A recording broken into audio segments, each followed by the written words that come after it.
My name is Lori. I'd like to welcome you guys to today's forum. Partners for Reintegration is a community coalition supporting full integration for those people returning from treatment or from incarceration, so they can readjust into our community. So our mission is to make Missoula a welcoming community for previously incarcerated individuals who want to succeed by enhancing their access to housing, to jobs, treatment, special connections and relationships, and by working to change community practices, policies, stigmatizing perceptions, and misconceptions. We would like you to please like and follow us on Facebook, and sign up for our email list. There's a sign-up sheet out there, and there's lots of information on the Montana, what is it? The Montana, I got it, Montana Sex Offender Treatment Association. I always get nervous when I get up in front of people. I'm really sorry. I also want to do a special thanks to wonderful Missoula Community Access Television. This presentation is being recorded by MCAT as part of a media assistance grant donated to PFR. So if you don't want to be on the camera, the best places for you to sit are on the sides. This forum will be broadcast in about a month on MCAT and will be available online at their website. There will be a link on our PFR's brand new website, which is pretty cool. So today's topic, Flip the Switch, shining a light on sex offenders, myths, and treatments. We're going to be hearing from Brenda Erdelyi. Did I say that right? Mm-hmm. Erdelyi. She's the president of MSOTA. Also Chris Nordstrom from MSOTA, and Tara Kattell from the state of Montana Probation and Parole. So I'll give it to you guys. Thank you. Thank you.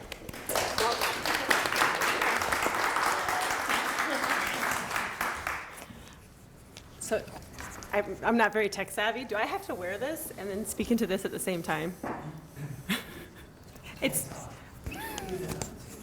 Leave this on the table. All right, thank you. It's like walking and talking and chewing gum at the same time. So thank you everyone for being here. My name is Brenda Erdelyi. I'm a licensed clinical social worker and a clinical member of MSOTA, which is the Montana Sex Offender Treatment Association. We're going to try to cover a host of topics today in a short amount of time. We're well aware that we're just going to scratch the surface, and you might leave with questions unanswered. So by all means, please contact us if that is the case. Going to, before we get started, do a couple of preemptive clauses, or at least excuse-making clauses for myself before we get out the door. One, this is a new PowerPoint, created it last night, right? Nothing like last minute. So bear with us. You get to be the test audience for it. So if there's things on there that maybe don't make sense, aren't well worded, by all means, ask questions, clarify. We want this to be as interactive as possible. I find that's a little more enjoyable if I'm going to spend an hour and a half listening to somebody, if I get to participate. With that, this is a very sensitive subject matter, which we're going to dive into. And there are going to be times where you might have questions that we don't answer because we don't feel that they're appropriate or respectful of the subject that we are talking about today, which is sexual offending. So if we shut you down, and we're going to reserve the right to do that, for the sake of conversation, and by all means, though, it doesn't mean that you can't approach us afterwards or contact us afterwards and have a further dialogue. So, sexual offending. I was struggling with how to get this started the other day, and I really wanted to talk about how we are all impacted by it. And I actually would like to see, through just a raise of hands, you all have to identify who you are and acknowledge that you're in contact with this. Let me back up. Basically, I want to see who in here knows somebody who is a victim/survivor of sexual abuse and or is one themselves, and or knows somebody who has also perpetrated abuse. And I'd like to see, which is pretty much almost everyone in the room, right? And if you chose not to raise your hands, my guess is you probably do know somebody, and maybe they've never disclosed to you. Brenda, can you move the mic This it? This one? Is that better? Yeah, when you turn away. You can't hear me? Not a problem. So before we get started, while we're getting started, our goals today. We're gonna go do an overview of the laws in Montana as they relate to sexual offenses. We're gonna summarize sexual victimization data and reporting. We wanna help understand common characteristics of those who commit sexual offenses. We wanna do a quick gloss over of risk. That's actually the biggest probably question that people have, as well as the tier system in the state of Montana. We want to highlight aspects of sex offense-specific treatment and its effectiveness, or not, because there's always a hot topic around that, as well as outline management approaches for supervising those in the community who've been convicted of a sex crime.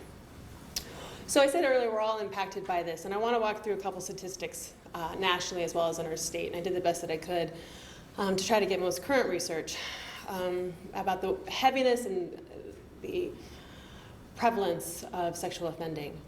In the course of a lifetime, a woman, 1 out of 6 women will be the victim of an attempted or completed rape or sexual assault. 1 out of 6. And I'd be curious to count how many women are in this room to help give you guys an understanding of what that looks like. 1 out of 3 men will experience an attempted or completed sexual assault or rape in the course of their lifetime. 63,000 children a year are sexually abused. Nationally, every 98 seconds, a sexual assault occurs. In the state of Montana, a forcible rape occurs every 23 hours. The cost of sexual abuse is, I think, hard to enumerate or put a monetary value on it. There's been numerous attempts to try to monetize it on some level, which is some ways really almost disrespectful and inconsiderate, considering you're trying to put a value on an emotional, psychological, and spiritual impact. In attempts to help people conceptualize what it looks like, if a child is, if there's a fatality in the course of child sexual abuse, the estimated cost to society per a fatality is $1.1 to $1.5 million. And that's criminal investigations, healthcare, mental health, loss of productivity for the family, and all those impacted by the loss. For a survivor, a female survivor of sexual abuse, to try to monetize that and put a framework around it, they estimate that it impacts a female victim about $282,000 is what it essentially would cost her with her own loss of productivity, mental health issues that would spring from it, as well as health issues and impacts in her life. When it comes to monetizing male survivors' experience, there was insufficient data based on the studies I looked to even help put a number around that. So this is a very serious matter. And I will also say, here's my preemptive clause, is unfortunately, we often will use dark humor. We'll try to check that today as an unhealthy coping mechanism to deal with the weight of the work that we do. All of us up here are involved and hear a lot of trauma, both from the people we work with as well as the victims that they've created. We're gonna make sure we're respectful of that. And if we do offend anybody, please by all means know that that's not our intent. And at times, I think it's a defense mechanism for us to deal with what we hear on a regular basis. We're going to go through some myths today, and some of the myths that are worded, you might scoff or laugh at and think that I worded them funny. However, all these myths that we're going to bring up today and try to address are things that have been asked of me, said to me, or I've overheard in rooms. So if you're like, I can't believe somebody would ask that or somebody would say that, oh, believe me. People say all kinds of things when we're talking about this topic. So first and foremost, we're going to start about laws in Montana, and Ms. Tara Kattell is going to educate us. You ready? I'm just going over laws. Yeah. Yeah, my name's Tara Kattell. I'm with the Montana Department of Corrections, MSOTA Probation and Parole. I hold one of the specialized caseloads of sexual offenders. I've had this specialized caseload for 3.5 years now. And I got my degree here in the University of Montana in social work. So we're gonna go over the laws. Do you just want me to go over the basics, or? So, why don't we start with this myth or fact, and maybe we'll raise hands. So, your beloved 16-year-old daughter goes and has a date and has sex with a man who is 55 years old, and you cannot charge him with a sexual offense. Is that a fact? Raise hands. Is that a fact or a myth? Fact. That is correct. The age of consent in Montana is 16 years old. Consent is not only a legal age, which again is 16, it's an agreement between two parties engaging in a sexual act or activity. It's communication that should happen every time when two people are engaging in that activity. So, you hear often about somebody who has sex with somebody else who is unconscious or too inebriated to actually have had consent. Yeah, Good enough? sure. All right. The biggest thing I would say is that for federal offenses, sending, receiving, distributing pictures that involve sexual acts or genitalia of anyone under the age of 18 is a federal offense. Often states will pick up federal charges or pick up charges that the feds choose to drop, which happens quite frequently in the state of Montana. So if anyone ever wonders, and this is a hot topic, obviously we hear about it a lot with sexting and teenagers Snapchatting and sending and receiving images of their genitalia to others, and of course that being posted online. At this time, it is currently illegal for them to even send it to each other. Some of the other crimes that we have in Montana, we have sexual intercourse without consent. Some states have a rape charge, and maybe there's levels of rape. We do not have that in Montana. We have sexual intercourse without consent. This is only a felony. There are no misdemeanors of this, and it involves a type of penetration to an orifice. We have sexual assault. There's unwanted or non-consensual sexual contact. There can be misdemeanors of this. It depends on the age as well as the number of convictions of misdemeanors. We have indecent exposure. It's a misdemeanor until your third charge. We have incest. There's sexual abuse of children. This encapsulates mostly pictures of children in a sexual nature, and it can also include trying to entice a child under the age of 16 to engage in that sexual activity. So this might be somebody pursuing, you might hear of somebody pursuing someone over the internet that's under the age of 16. In fact, there are less... Typo. Sorry. I'm supposed to see you read it. Sure. So there's other sexual offenses in the state of Montana. These are the ones that are most common that you would see when you talk to somebody. This is what most of their convictions are going to fall under. We chose not to enumerate all of them. If you're really interested, you go to MCA Code. I think it's Chapter 45 or Title 45, and they have some light reading for bedtime in there. Other crimes may also be sexual in nature, but they don't read as such. For instance, burglary is not an atypical sexual offense. Somebody goes into someone's home and enters it unlawfully, and then for the purpose of stealing underwear is actually burglary.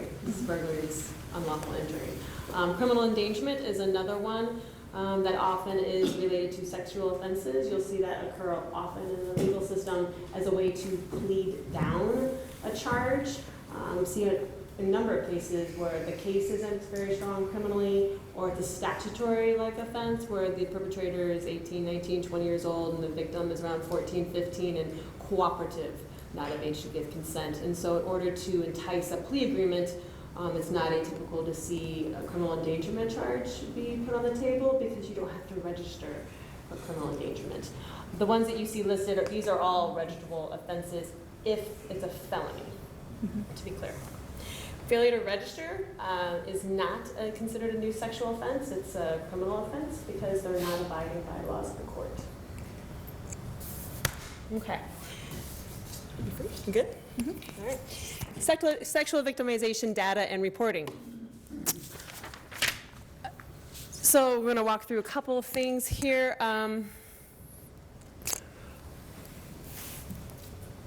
Any idea who's likely to be targeted when it comes to a sexual offense?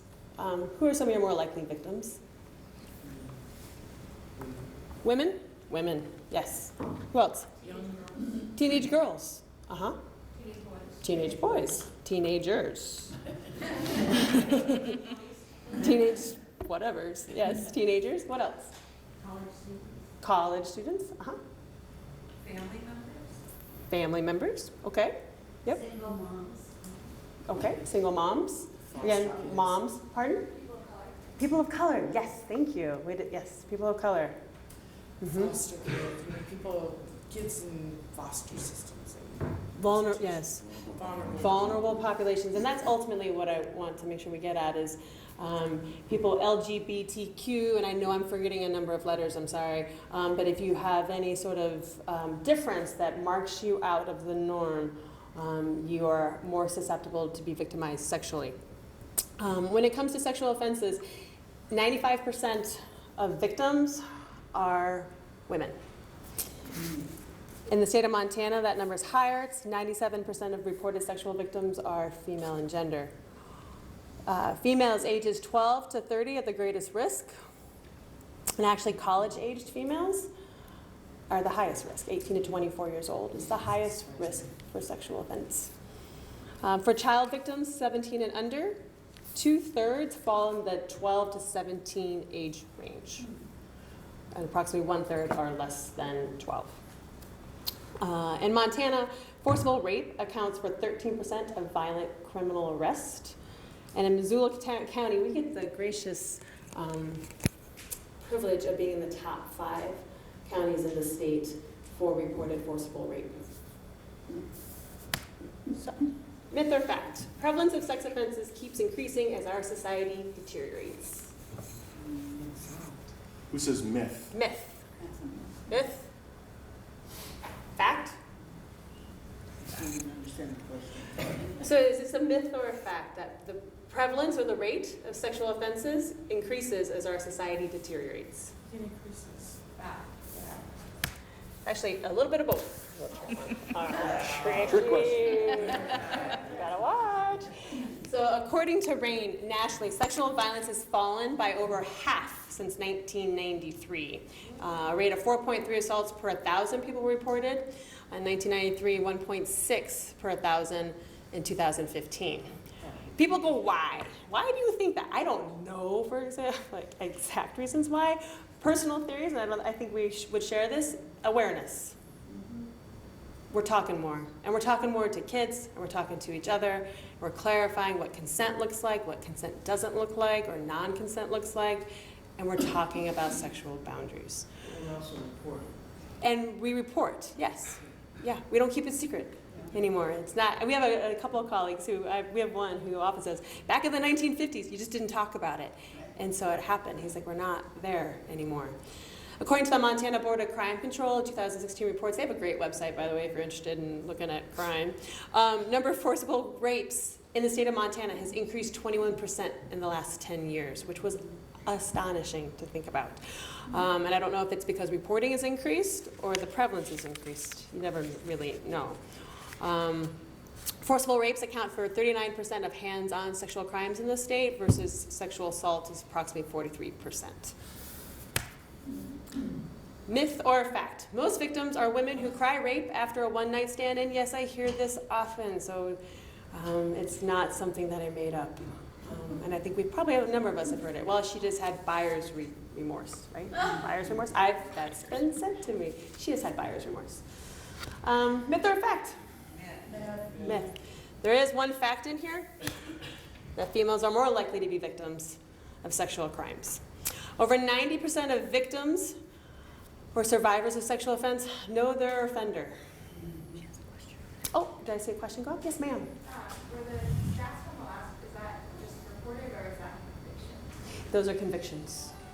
Good question. Those are convictions. It's kind of what we have to go off of. So 90% of victims know their perpetrator. In Montana, forcible rape, 77% knew their offender. Nationally, approximately 80 to 85% of victims know their abuser well, because that's how they made the abuse possible. And the prevalence of having a relationship with the perpetrator increases as the victim's age lowers. If that makes sense, the younger I am, the more likely I am to have a relationship with the person who offends me. It's all about access. An estimated 63%, and I think sometimes this number is higher, of sexual assaults are never reported to the police. And I've often even seen statistics that go up to 80 to 85% of sexual assaults are never reported. And approximately less than 6% are false reports. I think the number's even lower. We've seen ranges. Okay. Common characteristics. You ready? Let's do it. All righty. Do you want to say anything about yourself? About myself in terms of common characteristics? Yeah. In general. I'm Chris Nordstrom. I'm a member of Montana Sex Offender Treatment Association. I started working with sex offender population back in 1993. I was the specialized case manager at the Billings pre-release for several years. And I went into working in the private sector with sex offender treatment program in Billings. Moved from there into community corrections. I was the misdemeanor, chief of misdemeanor probation in Yellowstone County for a couple of years. I've spent roughly 13 years doing treatment at Montana State Prison. Recently left that job to move to Missoula. But I've been working with this population for quite a while. And it's been a very interesting journey. Common characteristics, I think a lot of folks think that, well, I could spot somebody out of a crowd. I know what this kind of person looks like, you know. And I remember being a parent of young children and being at, you know, the playground and the wading pools in the summer, and I, having worked in the field for quite some time at that point even, would look around and wonder to myself, I wonder if there's anybody here that I shouldn't be trustful of, right? You can't spot people out of a crowd like that. The vast majority of folks, again, are folks that are very well known to the people that they offend. The likelihood that they look a certain way is not typical. Not typical, yeah, sorry about that. Are we moving on to the myth piece here? You tell me. Let's do it. Okay, it's right there. There's no sex offender profile. That's kind of what I'm talking about, right? You know, people who commit these crimes, heterogeneous in the group, meaning, you know, you can't identify this person just by the way they look. They don't have, you know, one thing that's going to say this is a person, male, female, that's going to commit these kind of crimes. They're human, right? They're human. Exactly. They come from all walks of life. You know, I've worked in my career, I've worked with all sorts of folks. I've worked with doctors and lawyers and judges and plumbers and everybody from every walk of life. You know, you're not immune to this kind of thing.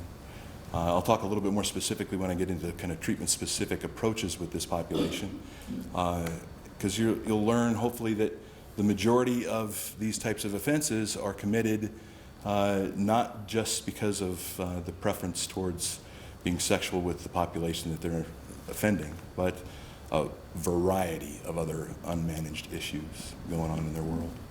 So we'll chat a little bit more about that later. People who commit sexual crimes are victims of sexual abuse is a myth or a fact? Myth. Fact. Let's see, show of hands for myth. People who commit these crimes are victims of sexual abuse. Myth? Who says fact? Okay. Yeah, it's both. The biggest piece is that it's primarily myth. It used to be, you know, kind of talked about that if you're a person that commits this type of a crime, you have yourself been victimized. There was a lot of research back in the early days of this you know, budding field back in the 80s and early 90s that said, well, people who committed these crimes were themselves victims. Oftentimes that came out of their own self-report through the course of adjudication and treatment, and then we find out later through other means of identifying the, you know, the rigors of whether or not they're being totally honest about that, that it's not as, you know, accurate as was once reported, you know. Yeah, it's often a safe go-to, right, for somebody that's committed a really heinous crime like this, that I'm going to say something that helps people maybe to have some level of empathy or sympathy for me. So that's kind of where that myth really kind of comes from. People who commit sexual crimes are more likely to have high ACEs scores, 4 or more. Everybody know what ACEs, anybody know what ACEs stands for? You want to talk a little bit about ACEs kind of The stuff? Adverse childhood experiences, okay? Adverse childhood experiences are, you know, a plethora of things. It can be, you know, coming from a family that's dysfunctional because of substance abuse. It could be physical abuse. It could be sexual abuse. So if you have a fairly high ACEs score, you're going to be more likely to be a person that engages in this kind of behavior. What's the next one? Myth or fact, a person who molests a child is a pedophile. Myth or fact? Myth? It's a show of hands for a myth. So you're saying, nope, not a pedophile. Okay. Who says people that molest children are pedophiles? You mean lifelong, do it for the rest of their lives? Well, we'll kind of cover a definition here in just 2 seconds. Yeah. Okay. Okay. Right? It's a myth. Yeah. Molestation of children under the age of 12 does not mean necessarily that somebody's a pedophile. That's actually a clinical term. Pedophilia is the primary arousal, and you know there's plenty of other kind of catch-all pieces that go into that diagnosis. But pedophilia is somebody who has primary arousal towards prepubescent children, typically. Most people that offend children are not primarily aroused by prepubescent children. They would prefer to have an age-appropriate partner, mate, and for a variety of reasons engage in hurtful, inappropriate, illegal sexual activity. So not all, actually a very small percentage of people are going to be categorized as pedophiles. Would it be then safe to say that if you fit the accurate description of a pedophile, then treatment is a bigger issue? I like the way you phrase that. Treatment is a bigger issue. Yeah, it is. If you're somebody that's truly a pedophile, then treatment is a bigger issue because you're having to deal with something that is very deeply ingrained, you know, and so. Yeah, exactly right. More likely to offend. So, you know, true pedophiles are difficult to treat. Not impossible, because there's a lot of different things you can do, especially if you're working really well with a community that involves multiple resources, you know, probation, parole, and treatment, and polygraph reports, and things like that. You know, if you kind of do a containment approach, so to speak, the ability to manage that population, pedophile, is going to be much better, but much more complicated for sure. Yeah. Prevalence, pedophilia in general population is estimated to be less than 5%. So, you know, we see it on the news a lot. It's headlines all the time. And a good majority of what we see and what we hear, media, is not going to be in this category. Doesn't mean that it's not horrible stuff and it's not creating a ton of social ills, and you know, but the fact that a very small percentage of people in this offense population are true pedophiles is, I think, important to understand. It's also very important when you go about trying to address treatment needs. If I've got somebody in my group process that's, you know, a true pedophile, I'm going to have to approach that person much differently from a clinical standpoint than I would somebody who might be in a different category, like a non-pedophile, or somebody that's you know, more of a situational kind of, that's kind of a legal term in terms of their offense process. Good. Okay. Okay. Level of risk, tier system, and sexual reoffense rates. That's me. All right. So we are often involved, and I say we, MSOTA, so Montana Sex Offender Treatment Association, our clinicians are often involved early on in a criminal case as part of the pre-sentencing, because we're contacted in order to conduct psychosexual evaluations. What is that, and why us?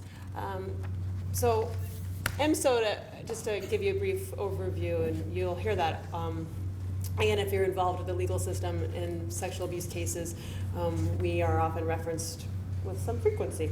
We're a statewide association. We're comprised of mental health practitioners, state probation and parole officers, case managers, anyone who works directly in helping those convicted of sexual offenses, one, be evaluated, provide treatment, and help with supervision in whatever setting they're in. Our goal as an association is no more victims. Is that a goal that is ever going to be achieved? Probably not, right? Does it mean that we don't strive for it? Of course not. That's our goal, and especially with the population we work with. Hopefully, I think my clients and all the guys that Chris works with, they know that that's our ultimate outcome. No more victims, for themselves as well. For them not to be victimized either. So per MCA statute, when somebody is being charged and it looks like a conviction is going to happen, a sexual offense, an evaluation is ordered by the court. In such cases, it's not atypical for one of the members of our association to be contacted in order to conduct that evaluation. Why? Because supposedly we know what we're doing, and supposedly we have the training and the resources and the knowledge base to help inform the court. All right, so psychosexual evaluations do not determine guilt or innocence. When I do an evaluation, I don't go in and say he did it or he didn't do it. That's not what it's about. It's there to inform the court about the individual's probability, if they're found guilty of a sexual crime, to go back out and do the same thing again.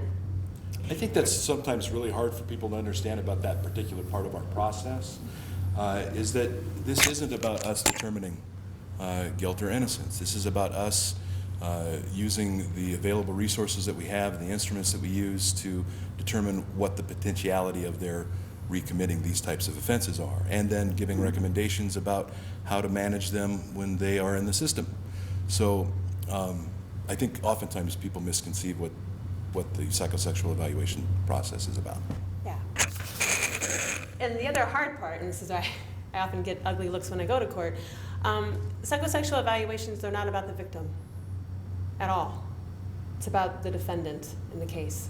It's about assessing the defendant. It's about looking at what his needs are, what his risk is, and what's going to most likely help him have success down the road. And from a community safety standpoint, what is the least restricted environment that he can be placed in? And I say he because doing a female evaluation is kind of like finding a unicorn. They don't happen very often. So when I do evaluations, I think I've done an evaluation on one female so far in the course of my career. It tends to be men. In what environment does he need to be housed from a community safety standpoint is what the court is also asking us. Can I just throw something in on that real quick?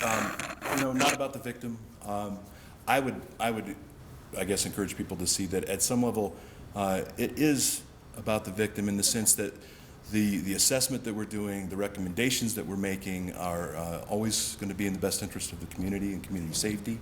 And so therefore, in that regard, it is collaterally about people who have been victimized, and that we have concern about making sure that the person who committed this offense, perpetrators of these crimes, are managed in a responsible way so that the community remains safe. And so in that sense, I think it is, in that regard, about Fair victims. enough. Does that make sense? I think if anything, and I appreciate that, I don't contact victims. I don't. I read victim statements. I read victim interviews. I watch interviews. I read all the reports. I don't contact the victim's parents and family members and ask them what they want. That's not my job. That's not our role, right? That's not my job. So we use risk assessments that are researched and normed on the population that we're talking about. And so essentially what a psychosexual evaluation aims to do is, if I know, for instance, well, I can't use Tara because unfortunately there's not enough database surrounding women who commit sexual crimes to then create risk assessments to predict risk for a female offender. So if Tara comes in, the probability that she's going to go back out and reoffend is low because, well, there's not that many women in the system. About 5 to 7% of convictions involve a female offender, and research shows that their rate of risk to go back out and reoffend is low. Most women are going to come out as a level 1 risk. When I'm looking, though, at a male offender, so let's just say I'm evaluating Chris, I'll let you do that. Thank you. And he's going to be convicted of a sexual offense. I can only do a risk assessment or a psychosexual evaluation on somebody who has been convicted or is going to go in and be found guilty because they're entering a plea. I cannot go and do an evaluation on this gentleman right here just because I want to. Or on this gentleman just because I want to, or on anybody else just because I want to. The risk assessments are normed on populations of individuals who've been convicted and then have either gone out and reoffended or have not. Does that make sense? And then what I'm doing is I'm going to look at Chris, and I'm going to use my risk tools, a couple of different assessments. The Canadians are great. They do a ton of research, and they make this all free and available to us. God bless them. And so I'm going to take Chris, for instance, and I'm going to take every bit of information I can gather, and I'm going to enter it in and fill out these risk assessments. And I'm going to say that Chris looks most like this population of individuals. And this population of individuals reoffends at this rate. And there's Mr. Nordstrom's level of risk. When I complete an evaluation, I say that he presents as this level of risk to reoffend, low, moderate, highs, typical language used. The court sets the tier, not us. So the trier of fact or the judge turns around and says, well, Mr. Nordstrom, Ms. Erdelyi says you look like a moderate risk to reoffend, so I'm going to designate you a level 2. That informs the registry. That's what that's about. Tier is all about the registry, and it also has to do with how long you have to register. Level 1s, when people are designated level 1, and then the court says as a tier 1, have to register for at least 10 years. Level 2 or tier 2, 25. Level 3, lifetime registry, or tier 3, lifetime registry. In order to get off, at any time, you have to go in front of the court and ask that the judge remove that requirement. Make sense? Okay. When we do risk assessments or psychosexuals, oh, 1 second, I'll get there. We do not rely on our guts whatsoever. Well, I don't think he did it. He's such a nice guy. I don't think he's just no risk. Clinical intuition is out the window when you're doing Faulty, this. faulty, Yep. faulty. With that, I will say, and then I'll get to your question, some guys will say, well, I'm a level 0, I'm no risk, and they've been convicted of a crime. If anyone ever tells you that, they're full of BS. That is just there is no such thing as no risk. And no evaluator and no treatment provider in the state of Montana will ever say, he's just no risk. We'll say he's low, he's really low risk, but we won't ever say no or 0. So if someone says, I'm a 0, I'm a level 0, it means they're non-designated, which is a whole nother can of worms. Whole nother can. So I had a question, and then I saw another question. So back here. I just had a question regarding the length of time that somebody has to register. Uh-huh. I worked with quite a few sexual offenders, and I recently looked at Montana Code annotated regarding the length of time that somebody has to register, because I have someone who was convicted over 20 years ago, and it said lifetime for anybody convicted of a sexual offense, and violent offense is one where, you know, they can petition the court to not have to register, but the sexual offense is lifetime, so I guess I want to make sure that this is You want to do right. Sure. So it's lifetime unless they petition the court, and they have a minimum period of time that they have to serve. So again, tier 1s have to serve 10 years on the registry before they can petition to have relief. And if they don't get that granted relief from the court, then they continue to register. So it's a minimum time period. Just to clarify, so you're saying, so like this individual, he's been on the registry for 20 years, Mm-hmm. level 1, Mm-hmm. he, so technically. Is eligible. It'll say lifetime, but if he petitions the court, he could potentially Have that relief. Potentially, yep. Potentially. And that relief is only for our state, though. The court has to grant it. Yeah, the court has to grant it, and it's only for our state. So if he were to move to another state, he would have to take that, if it was granted, he would have to take that and hope that that other state would grant that as well. Yes, maybe. Is the level 1, 2, or 3, is that only decided by the likeness to reoffend, or does it have something to do with what the crime is also? We'll get there. That's a great question. Hold that. All right, myth or fact. There's little difference between a level 1, 2, or actually we'll say level 1 versus a level 3 when talking about sexual offending. Little difference. Myth, fact. Yeah. All right, there's a host of differences. First and foremost, I do really want to say, people convicted of a sexual offense have one of the lowest reoffense rates for sexual crimes out of all convictions, out of all criminal convictions. I often make a statement that if I had to live next door to anybody, I'd want to live next door to maybe a one-time person who committed homicide, I'm not saying Jeffrey Dahmer, and somebody who's been convicted of a sexual crime. Like, I'd almost rather live between the two, because at least it's kind of like the devil you know versus the devil you don't know, because the probability of them going back out and committing the same offense again is low, very low. Research shows vast difference in reoffense rates based on risk categories. So there's, again, in my state of Montana, we do low, medium, high, level 1, level 2, level 3, and 5-year follow-ups. Again, we never say no risk or zero risk. So a person designated at a level 1, their reoffense rates are approximately 7% or less. Reoffense rate, so when I set the tier, I don't set the tier, but when we talk about level of risk, it is never about the ickiness of the offense or the heinousness of the crime. That rarely, the only time, well, I shouldn't say that is never about that. It's a little nuanced.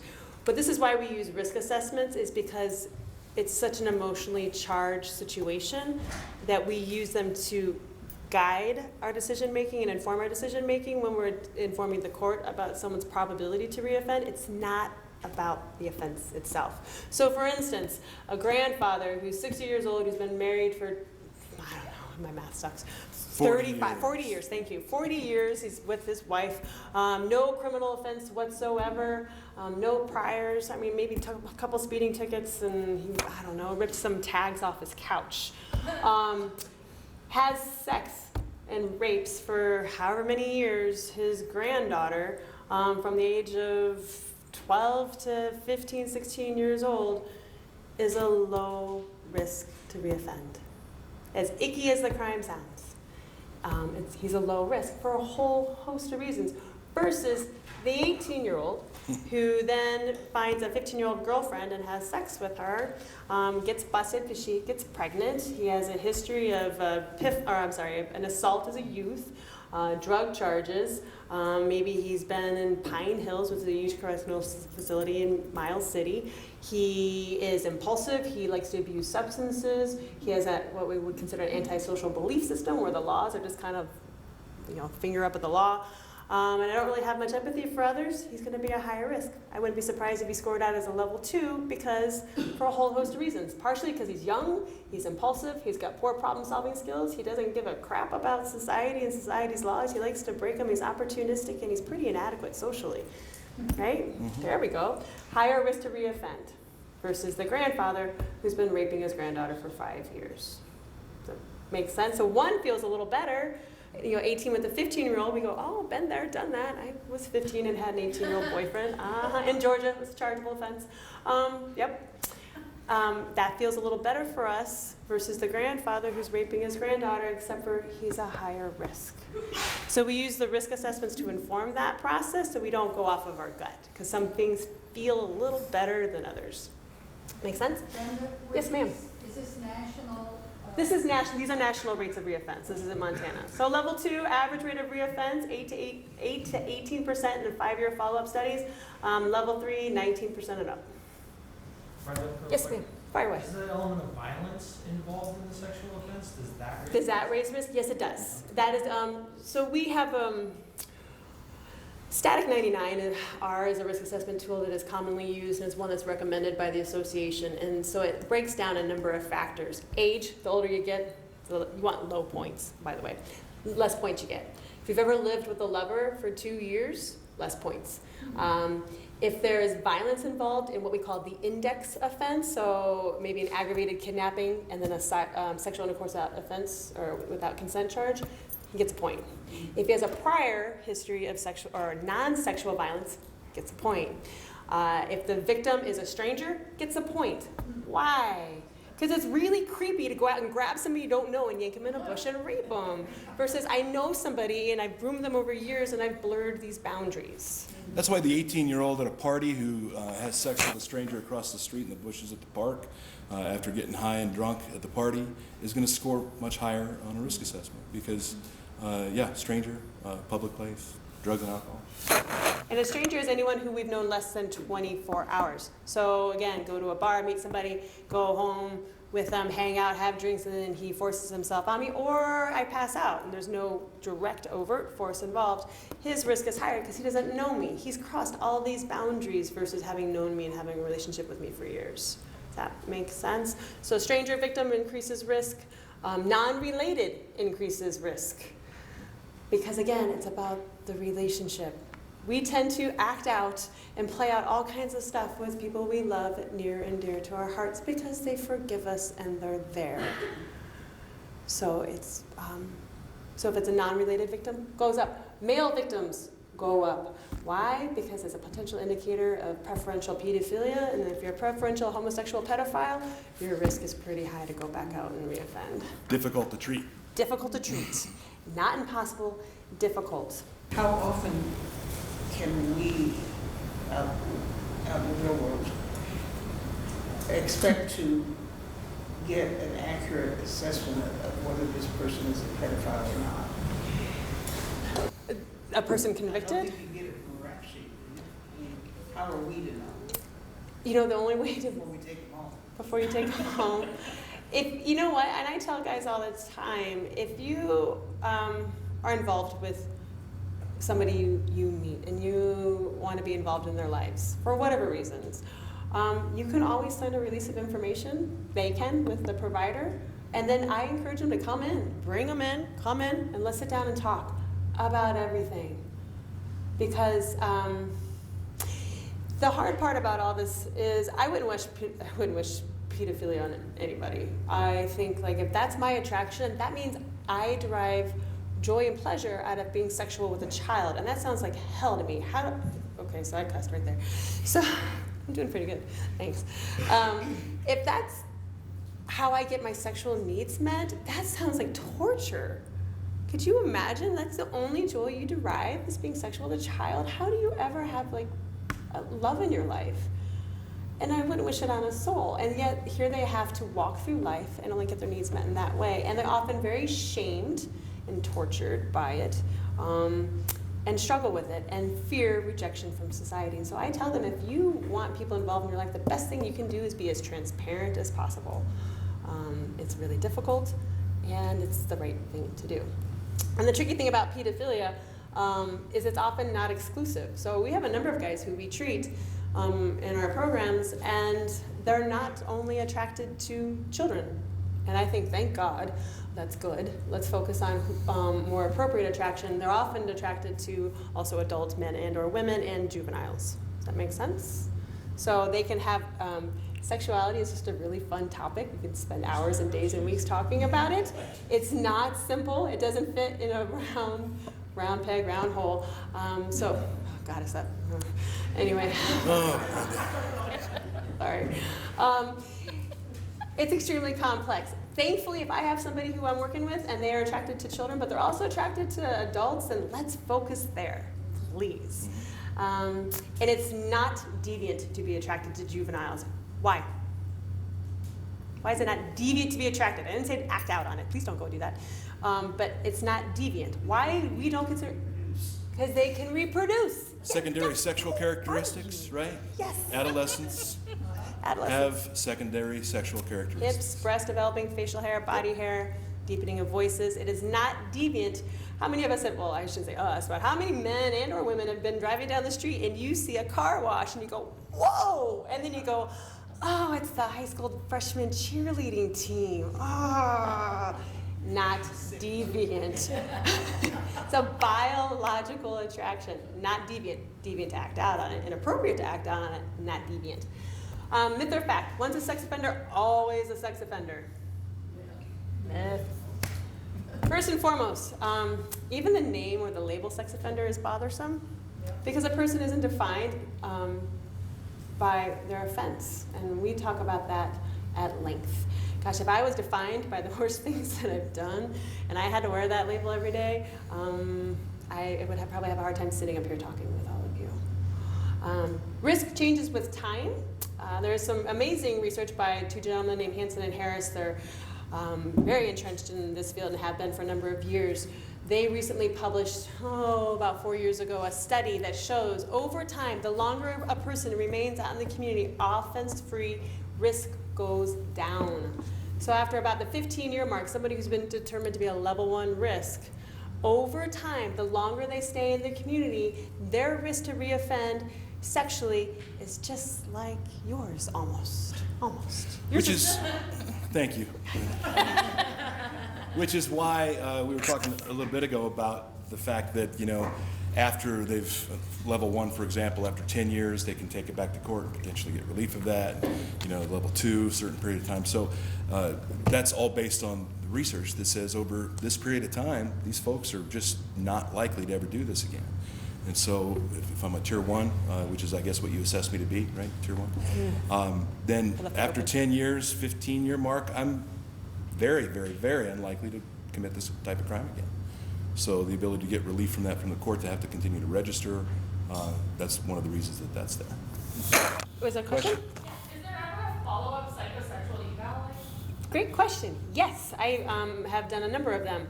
So, for instance, an individual is convicted a number of years ago, let's say a level 2, for instance, so in the tier settlement is a tier 2.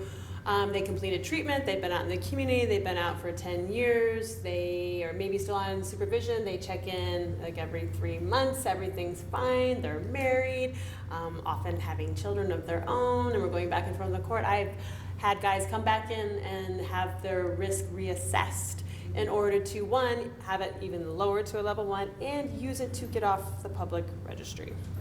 So yes, often encouraged. I have a number of folks when I meet with them and I say, well, right now you're a level 2, given some time, go back, get an evaluation updated and see if your risk is lower and go in front of the court. And I'll say, these are the things you need to do. Like, here's how you get that done. The 15-year mark, and this is always the really fun one. Someone who's set as a tier 3 or is determined to be a high risk to reoffend sexually, after 15 years out in the community offense-free, their risk to reoffend is like a high level 1. So people think a high-risk sex offender always a high risk. Not the case.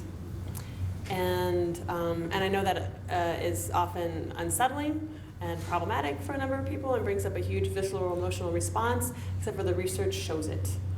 Risk changes with time. It goes down and it goes up. We can have a guy who's a low risk to reoffend, and then his wife leaves him, he loses his job, he's homeless, he starts looking at porn, he's using it to medicate, he is drinking a lot, and he is masturbating to thoughts of being sexual with the 14-year-old girl next door. All of a sudden, that level 1 guy, if I were to do a risk assessment at that moment, he just shot right up. So risk is fluid, it's not fixed, and we tend to put it in the system that's very fixed because it's the best that we can do, except for it doesn't capture the image correctly. Can I real quick? So when we're talking about risk and how we assess that, the tools that Brenda's referring to are known as actuarial risk assessment tools. And please don't hear me trivializing our subject matter here. The actuarial tools that are used in society in general, there's a multitude of them, but if we take a look, for example, at how you get your car insurance rates, right? Actuarial risk assessment tools, they figure out statistically, these are the people that are going to be more likely to do X, Y, or Z, and that's why they have higher insurance premiums, right? So if I'm a 25-year-old male and I'm driving a red sports car, my risk is higher statistically, so I'm going to have higher rates, right?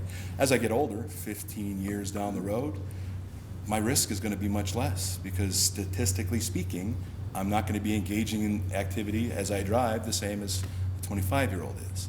So similarly, the risk assessment tools that are used with this population are going to show some of those same kind of dynamics. Younger people have higher risk often. Over time, that risk is going to diminish, like most things do with age, hopefully. Right? Anyway. Yeah, thank you. Any other questions about that? Yes, ma'am. No, not about that. Okay. I just wondered if there was, what percentage of sex offenders also have a diagnosable substance use disorder? Not as many as you'd think. I would say about a third. So substance use is not a common factor in sexual crimes. It's often used as an excuse. Right, I was gonna say, it's often used as, I was drunk, or I was high. I was drunk, I was high. Not often the case. Most sex crimes do not involve substance use. Gosh, that's a good one to add. Is the ACE score part of your assessment? ACEs? No. Okay, ready? That's you. Oh, it's me? That's Okay, you. good. You ready? So, sex offense-specific treatment aims to, as it says up on the screen there, reduce recurring sexually abusive and aggressive behaviors, helping people to learn how to manage the unmanaged parts of their life that kind of led to some of the acting out behaviors in the first place. Ongoing research is important. We were talking about, do you ever reassess or reevaluate? As a treatment provider, it's going to be very much in my best interest and in the best interest of the community to have ongoing assessment take place. As this person's in treatment with me for a year, 2, 5, I'm going to be continually assessing their level of risk, utilizing some of the instruments and tools that we have available to us so that I can kind of see where they might be going. I'm not just going to go on my gut and say, well, my clinical intuition is always fantastic and accurate, so they're no longer a risk. I'm going to make sure that I'm utilizing, researched, clinically validated instruments to make sure that those things are reducing over time. Myth or fact, little research shows that treatment is effective. However, it is what we will do until we figure out something better. That's been said. Yeah. That's such a fact. It is such a fact. Okay, It's such good. a Nope, fact. it's such a myth.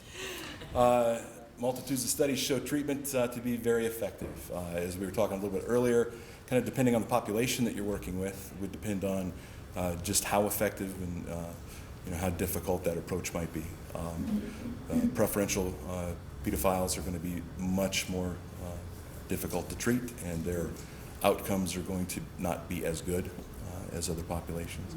Individuals who complete treatment with the R&R model, that stands for risk, need, and responsivity. Next slide. Okay, it's what? It's the next slide. Oh, it's the next slide. Oh, I'll show you that on the next slide. If you approach it with that, your outcomes are going to be very good. And I'll describe kind of what each of those sections are in just a second. What else do we have there? Reoffense rates for those who do not complete such treatment are going to be a little bit higher, 10 to 42%. Having worked at Montana State Prison for many years, I hear a lot, and just in society in general, sex offenders are always going to reoffend. The reality is, if you have appropriate treatment to deal with the underlying issues within that person's life, if you have really good supervision and support within the community, and people and places and employers and Good friends. Good friends. I mean, if we have a wide variety of people that help to surround these folks in their efforts to continue to be good citizens, the likelihood that they're going to reoffend is really, really low. So treatment does work. Need. Risk, need, responsivity stuff. Risk is the first piece, matches treatment dosage with an individual's risk. So as Brenda, let's say, evaluates somebody and she determines that they're tier 1 and they come to me for treatment, I'm going to take a very thorough look at everything that Brenda did to evaluate this person and all of her outcomes so that I can figure out what is going to fit this person's need best. The risk, low, so tier 1. Everybody says, man, sex offenders need to be in treatment 24/7, 365. For the rest of their life. For the rest of their life. And a lot of times, sentences these days are kind of showing that. They're reflecting that. I've got many people that I'm doing treatment with now that their judgment says that they have to be in treatment for the rest of their life. If we're looking at their risk, and they're a relatively low risk type of an offender, and I force them to be in weekly intensive therapy with me for the rest of their life, I am literally increasing their risk. I am creating more risk for the community because I am giving them a dose of treatment that is clinically not necessary. And so when people, have that visceral reaction, as Brenda was talking about earlier, that, offenders need to be in treatment all the time and you need to force it down their throat all the time, that's oftentimes counterproductive. So it's very, very important that you take a look at their literal risk so you can determine what dosage of treatment is going to be appropriate for them. Need. Oh, yeah. I always looked at it in my head as like treating an addiction. Okay. You guys don't look at it at all as an addiction, do you? That's an interesting question, because our field was kind of born out of chemical dependency kind of stuff way back in the day, in 80s and 90s. We gleaned a lot of kind of the way that we approach things from that field. But you know, the vast majority of people that commit these crimes are not doing that because of an addiction. They're doing it for a plethora of other reasons that actually relate more to, and I'll kind of talk about that in the needs piece, just a multitude of unmanaged pieces in their life, whether it be some of the ACEs stuff that we talked about earlier, whether it be potentially chemical dependency issues, whether it be mental illness, whether it be, you know, emotional deficits, relational deficits, you know, social support deficits. So a variety of reasons are going to kind of create those moments of offense, typically, not always. And so you need to factor that in, but it's not an addictive kind of piece. Okay. And you have any other thoughts on that, Brenda? Or? Okay. So need specific treatment interventions that target characteristics, and it is, you know, we've mentioned before, if somebody's antisocial or criminal in their thought process, they have a disregard for laws and rules of society, so they don't really like to kind of follow those kind of things, and you're going to need to address criminal thinking process with this person. So if they're in treatment with me, I'm going to really need to focus a lot on their criminal thought process. The process that we typically use in treatment is called cognitive behavioral therapy. Cognitive referring to cognition, or kind of your thought process, behavioral being how to change this so you can change this. And the ability to engage with a person who is maybe highly criminal is going to be a little different than somebody who I've got in group that is not highly criminal. Maybe I've got somebody in group who is a preferential homosexual pedophile. And so I'm going to need to address that much differently than I'm going to need to address the high criminality.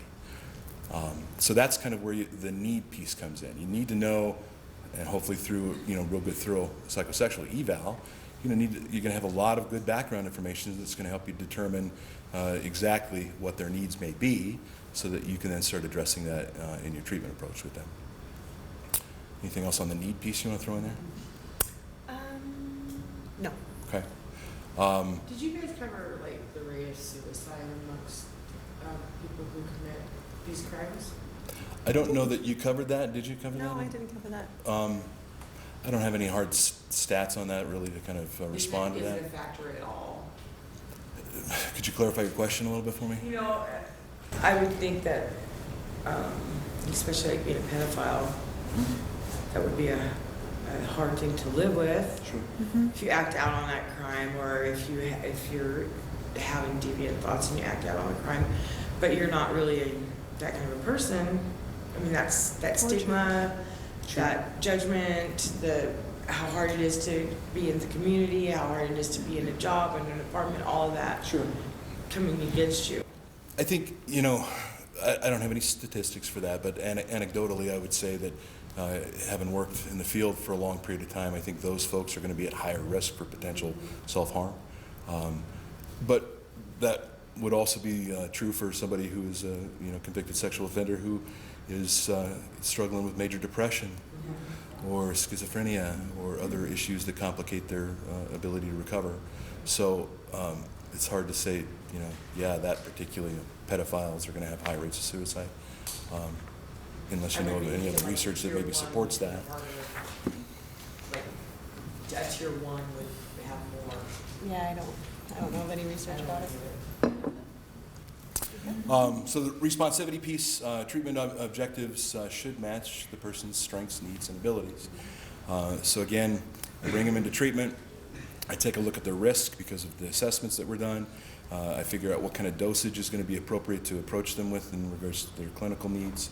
Then I roll into that need piece. What specifically are their characterological issues that might need to be addressed? Criminal thinking pieces, mental illness, pedophilia, whatever the specific needs are. And then the responsivity piece is what kind of things I'm going to be doing with them in treatment and how are they literally responding to that. So then we go back to the risk piece and we reassess over time so that we can figure out how people are responding to these interventions over time. Does that make sense? Yeah. So are there medications that have been developed to help SOs? It's a great question. That's a good Yeah. question. Yeah, kind of that simple term that you may have heard, chemical castration, right? There are things that can be done to kind of intervene chemically with people to absolutely knock their sex drive out, right? But there's a lot of other medications that have different varying impact on people's sexual drive, right? Antidepressants being one. If I take an antidepressant, my libido is going to drop. So that in combination with therapy at times is seen as a approach. If a person also has a kind of an underlying mental health piece that would be relevant for that. So you wouldn't do it just about, I guess, the castration actually is very Permanent. direct. Very directly, and it doesn't happen very often. That would be like a level 3 kind of. I've seen it just a handful of times in my career where it was court ordered to have that done. But it's difficult because then you're also having to deal with a physician's right to do no harm specifically. And so a lot of times physicians don't like to go through with that. And so it's kind of difficult in that regard. Yeah. How often is the sex offender asked for? Not often, but I've seen it done twice when I was at the prison for 14 years. Would that fall under the heading of sexual addiction? Yeah. I mean, if it's about sex, and you have to know those measures, why would that not be an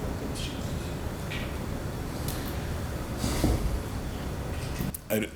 I guess the simple answer to that would be that the reason that somebody's sexual drive is such that it has to be intervened with using medication is not specifically a psycho-emotional piece and or potentially an addictive and or dependence piece kind of a concept. It's going to be much more biochemical in nature, typically. But I don't know. You have any other thoughts on that? No, that's a tricky question. Yeah, it's a very tricky question. I mean, let me give some more thought to that. Yeah. What was your question? With your, the treatment, are most of your clients court ordered or required to do it, or is there any voluntary? Well, of course, my primary setting, having been the prison, court ordered almost always. And actually in that setting, we would not typically do treatment, SOP kind of treatment, sex offender programming treatment with a non-adjudicated court-ordered person. That just, it wouldn't fit well in that setting. There are people that I think in community-based settings have attempted to do that. Yeah, I can. Yeah, go for it. Yeah, go for it.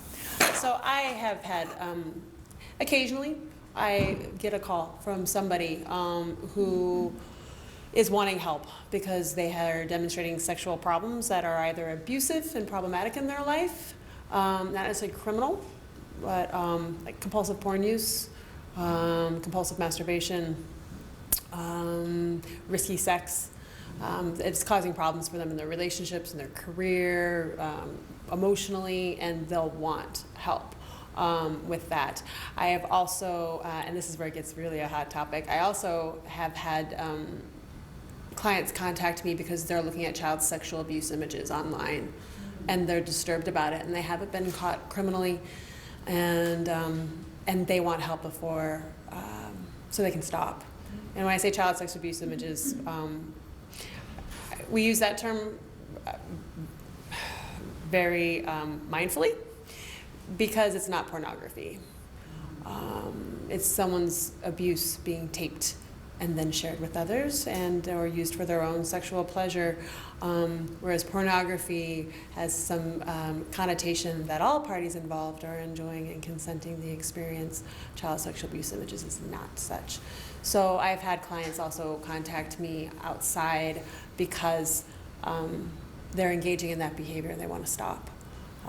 and/or partners have caught them and told them they need to get help. So it happens. I wish it happened more, that people sought help before they got in trouble and things really blew up. Another question. I just wondered if you know offhand what chemical castration, what the medications are used to do that. One of the ones that was typically used, and I don't know how prevalent it is used these days, is Depo-Provera. It's a birth control method, typically used, of course, with female injection kind of thing. That's typically what used to be used. It gives, it throws all the biochemical stuff and the hormonal stuff in a male right out the window. So typically that kind of thing. Injections, once, twice a month, whatever it might be. Okay, you ready? Is chemical castration effective if the issue is mental? That's a great question. That's a great question. So yeah, I think the biggest, and that's probably one of the biggest arguments. The question was, is that effective if it's mental? If you chemically castrate somebody so that maybe their sex drive is lowered, or in this case we're talking genitalia, their penis doesn't operate like it used to, it doesn't mean that they can't offend again, right? Right. It doesn't mean, it's kind of like when you think of people who have, when they go through surgery to have their stomach stapled, right? It doesn't fix the issue, right? So that's a great question. No, there's no guarantees. Yeah. People want to think that chemical castration is going to be the end all, and that's why don't we just chemically castrate everybody, right? But yeah, the vast majority of issues are between your ears in terms of how you think about how you approach the world, and there's plenty of other ways to offend somebody besides the use of your penis. It's just something that people I don't think consider when they think about that concept of chemical castration. Yeah, if there's a will, there's a way. Yeah. Okay. All treatment programs. Your bottle's in the way, so it's can't. There we go. All treatment programs are the same and take about a year to complete. Myth? Good. Treatment's dynamic, ever-changing, shifting, right? You mentioned, Brenda mentioned a little bit ago, Static 99. That's a risk assessment instrument that looks at information that can't change. That's stuff that is what it is. Dynamic risk assessment tools are things that change over time.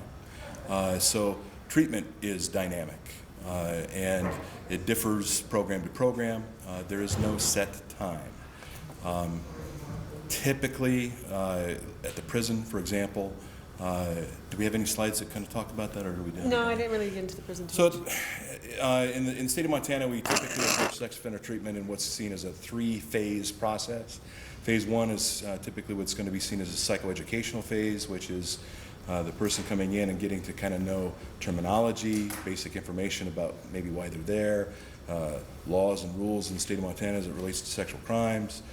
So phase 1 is kind of just getting their feet wet, so to speak. Phase 2 is typically the cognitive behavioral and intensive treatment portion of the treatment process. That is much longer.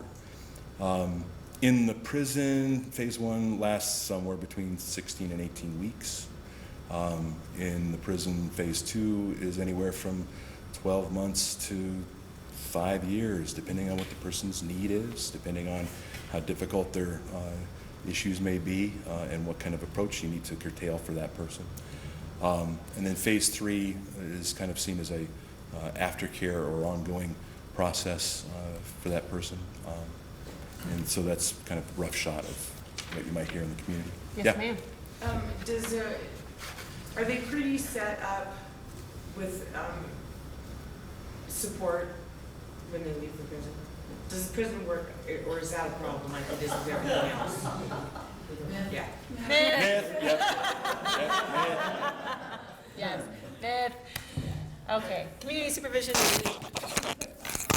Oh, hey, that's me. That's you.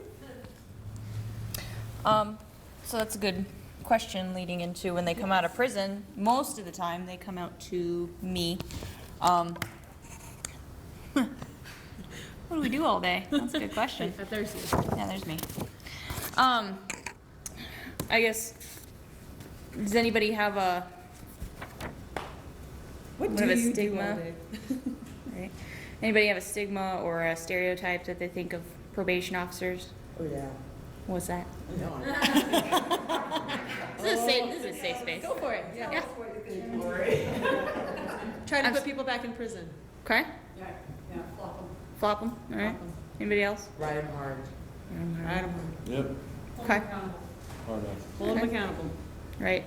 Donuts, right? Donuts? Donuts. And donuts, of course. Donuts at 7:30. Every day. So my job is, community safety. We're here to make sure, do our best to manage these people that are on felony supervision. My job's, my caseload is specifically sexual offenders.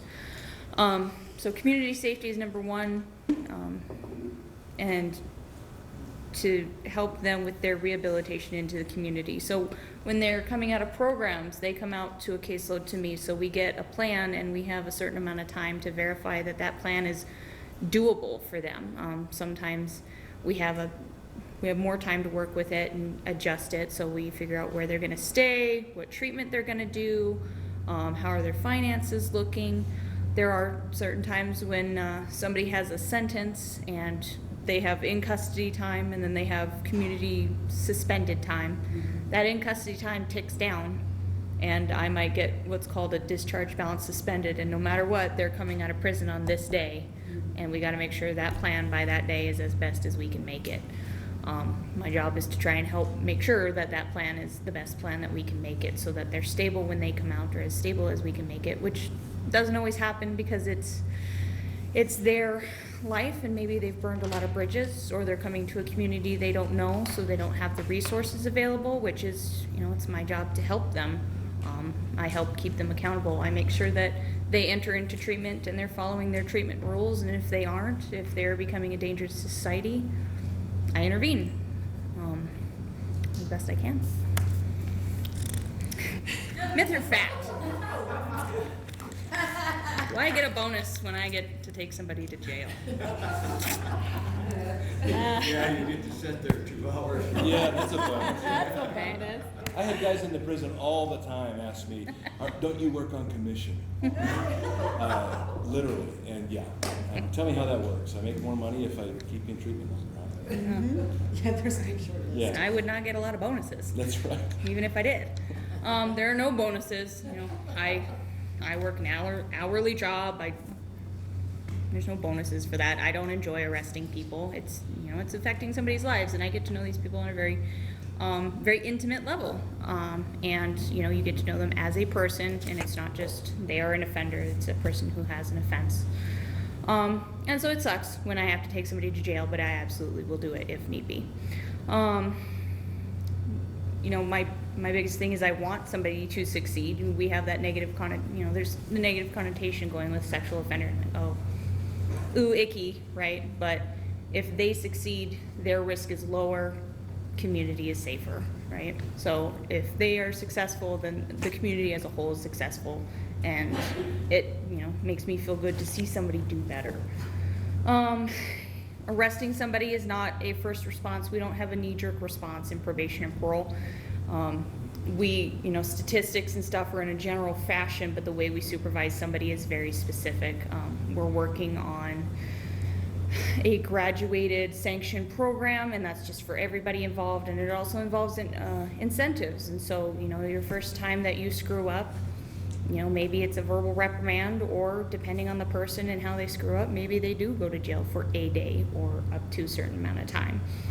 We're still fine-tuning that, but it's evidence-based, and we're working to make sure that, hey, we stay consistent, and it's quick, and it's relevant. I'm not gonna arrest somebody for jaywalking, and I'm not gonna arrest somebody, maybe they smoked a little bit of pot versus they smoked meth, kind of thing. So there's quite a few different reasons or ways that somebody could get revoked from probation and parole, and maybe it's I've exhausted the amount of sanctions that I can use with somebody. They just won't stop using a drug, and when they're on a drug, they are a danger to this community. Or the big one is somebody absconds. Like, I can't work with somebody if they're not reporting to me and they're not doing what they need to do. Like, that's just kind of an absolute. I tell somebody, like, you show up to my office and you tell me the truth, I can work with you. Like, I can work through an awful lot, because that shows you're trying. If you abscond, I can't do much. technical violations and, new felonies. If somebody absconds, that's, one thing. If you're a sexual offender and you're absconding, it probably means you're not staying at your residence, which means you get a failure to register, or if you're not keeping up with your registry.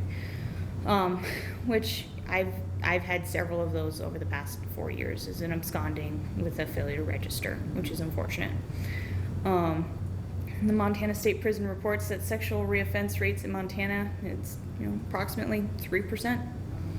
My caseload over the 4 years, I have yet to revoke somebody for a new victim. I have done failure to registers and absconding. Or I've had people who, we call it a technical violation, which means it's not against the law and it's not absconding. They get kicked out of treatment because they're not following their treatment rules. They're getting up to the point possibly of a new offense. Maybe they've had contact with a child and they're not supposed to, and they're not reporting it.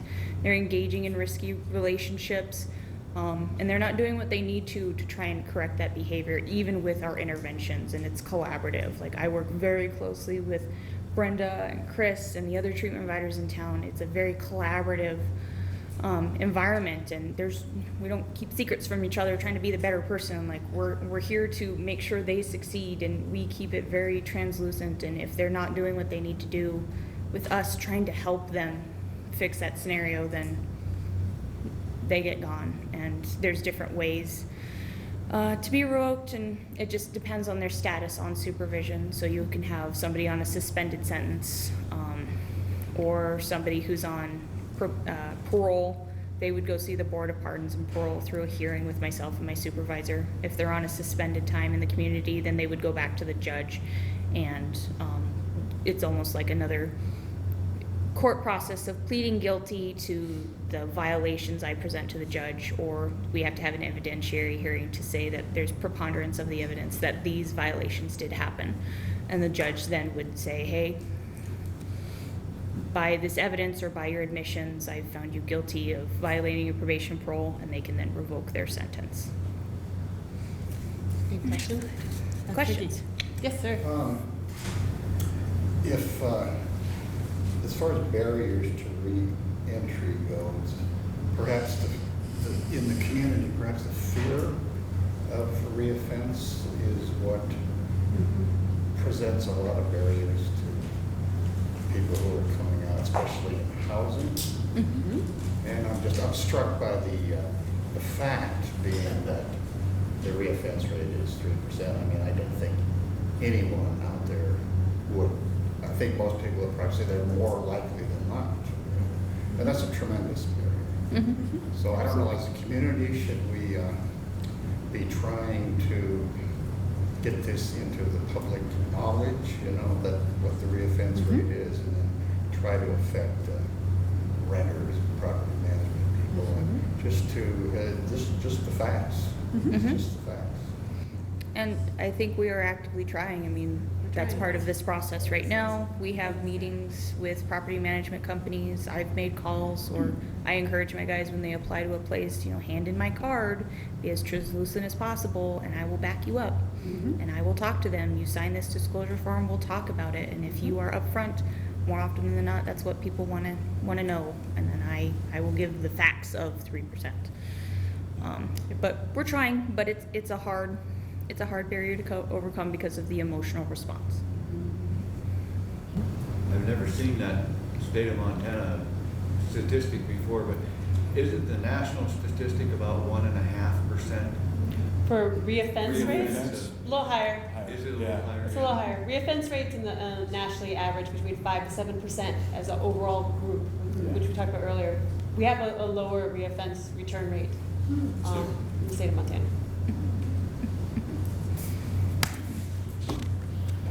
What is different? What is different? Different. A lot's different. So like we said, it's a specialized caseload, which means the only person I supervise is somebody who has a sexual offense, versus a standard caseload can be somebody who has theft charge or drug charge or even homicide. So I focus solely on anybody who has a sexual offense. I work closely with the treatment providers. I have attended their groups and I sit in on it, and they always It's always a fun response to see when I sit in, because it's a little different atmosphere. You change things. It changes. But I think there's a lot more communication, maybe not, I don't know, I haven't been in a standard caseload for a while, but I mean, I talk to Brenda and I talk to treatment providers weekly about my guys. We do check-ins all the time. Because we do understand that if something were to happen, if there is an uh-oh, it's usually a big uh-oh, which is unfortunate, but that's why we maintain communication a lot. We have a system called chaperones. A lot of guys that have basically anybody now who has a victim under the age of 18, so it's a child victim. If they want to be in a place where children are too frequent, so like the movie theater, the mall, playgrounds, parks, fairs, they need to have what we would call a chaperone. And the chaperone, we have a system of an interview between myself and the treatment provider, and maybe we do it individually or we do it together, where we interview the person that wants to be a chaperone for the offender.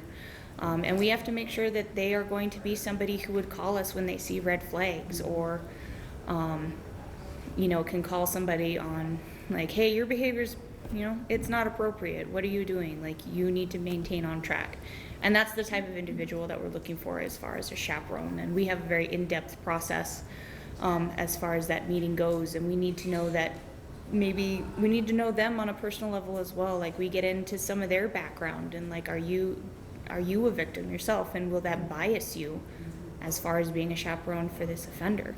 And we have a very serious conversation about that. And just because they become a chaperone doesn't mean that they will forever be one. We sometimes do suspension of it because there's been maybe some gray area behavior or questions of accountability, or the offender themselves are just acting inappropriate, that they don't deserve to have that privilege at that time. And we can have then, some more, we have more meetings, and it's a continued process of communication. We also utilize monitoring software on electronic devices. We call it Covenant Eyes. That's the main one we use just to keep it consistent across the state. But so for those individuals who have internet offenses, we have this, once they earn the privilege to be able to have the right to have internet capable devices, so a smartphone, a tablet, a computer, we then have them install this software in which I'm called an accountability partner. So I get a report from Covenant Eyes, and it lets me know like the level of material that maybe was seen, and it varies depending on the sites. But it tracks, what they Google, the websites that they visit, and it tracks time frames, so I can see, it was just a pop-up and it was there for half a second and it's gone, versus they were on this website for an hour and they were looking at this content at this time. And so it's something that I can track to maybe make sure that they're not heavily weighing towards maybe something more inappropriate versus, they're looking at Fox News. Which is another thing in itself. Yeah. Okay, so I was wondering, the Covenant Eyes, do you keep that information on their internet usage for indefinitely, or do you get rid of that information after a period of time? So what it is it's a third-party program that, so I don't, it's not like it's like a download, so it's like an app for their phone or their computer, and so they maintain that database, and I could probably look back till the beginning of time. I guess I haven't found out or looked into how long, but I could say it's probably indefinite that they maintain that software and those records. You got about 10 minutes. That's okay, we're almost there. Yes, sir. How much time does someone spend in training to be a chaperone, and then how much continued training do they do on a yearly basis? Well, I think training depends on the individual themselves. Like, we've had somebody come in and we have half-hour to an hour-long meeting. I would push it. Mine average about hour and a half meeting. And if they're appropriate in their responses and we don't find any major red flags or red flags at all, then maybe that's the end of it, and we just check in continuously, because these are often people very involved with their this offender's lives, and so we have contact with them anyway. Sometimes before we've signed off on them, we've given them homework to do. Had them research or give us written responses to certain things, so it's very individualized and there's no real standard. My chaperone process actually includes, the person that's going to be a chaperone needing to be incredibly well-versed in terms of the offender's court-ordered needs, treatment-specific needs. They need to come into that session already having talked with the offender and being knowledgeable about that, so that they're aware of what kind of boundaries they need to be following and what kind of things would be red flags, what are going to be violations of their court order. So that needs to be something that they have privy to prior to even coming to sit down with me, because then that's going to be what I'm going to make sure that they're fully aware of and part of that approval process. They need to know this person front and back. Sometimes that takes multiple sessions. Hopefully if it's somebody that's pretty big in that person's life, then they've had pretty good dialogue about that, so by the time they get to a chaperone session, they're pretty well versed in what it is that their needs might be. And is the chaperone also covered under the Good Samaritan law in the event that an adverse event can happen? That's a good question. Good question. Here's what I tell chaperones. You serve twofold. You are liability insurance for the offender, so that they can go out and be out in the community and engage in activities just like the rest of us. That they can go to the fair with their girlfriend and have fun. That they can go to a birthday party for their best friend's kid and have fun. You're there to help ensure that if somebody says, I saw Chris, he was at this party and there was tons of kids there, and as his probation officer, Tara can go, yes, I'm aware. And I know, and then Chris probably gets called, he's like, yes, I was there with my chaperone, this gentleman right here. And if need be, I'll say, I need to have your chaperone call.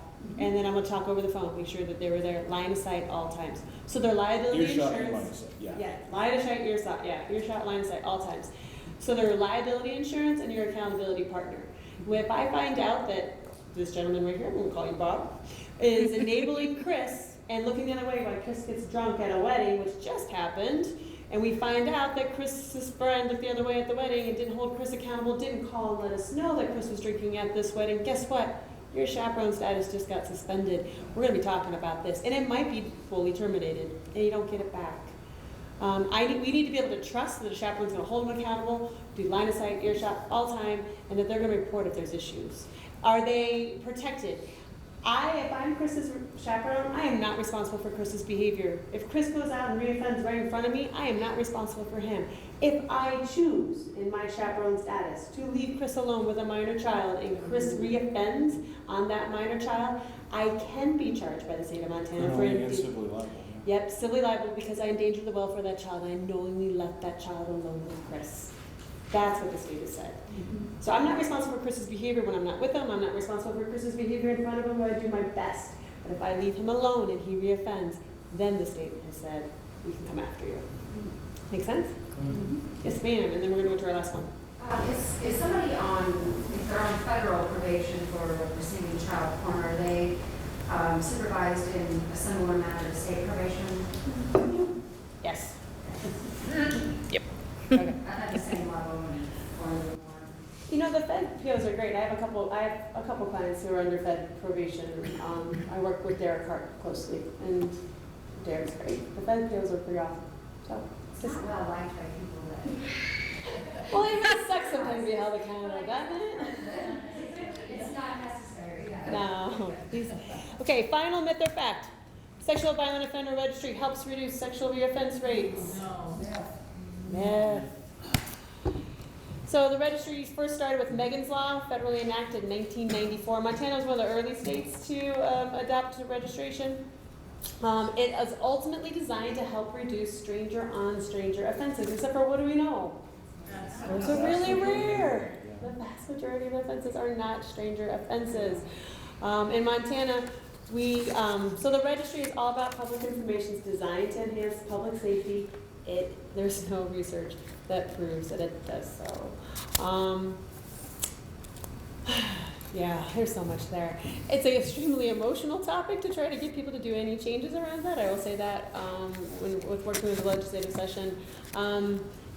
And Yeah, I'm just gonna leave that alone. So, in regards to registration, Montana, we don't have any limits, set limits that are legislated that says if you've been convicted of a sex offense, you cannot live 1,500 feet from any place that, children congregate, church, school, daycares, parks, blah, blah, blah, blah, unless you're a level 3, and that recently was enacted, not this last legislative session, but 2 ago, or the last one before, so 2 years prior, where they have restrictions about where they can live if they are a tier 3 in regards to proximity. However, there are means and methods in which they can circumvent that.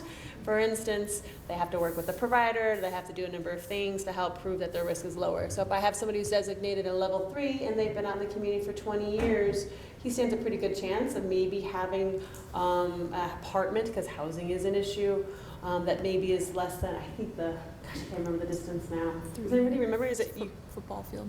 It's a football field? Okay. So he might be able to have something within a football field of a park or a school, but he has to go through a number of steps to make that possible. All right. So if you would like more information about MSOTA, please visit our website. So here's our self-promotion. We're bringing in next month Dr. James Cantor. He is an international expert in the leading research on pedophilia internationally, highly published, well-known. He's coming Friday, May 4th to give a talk at the University of Montana.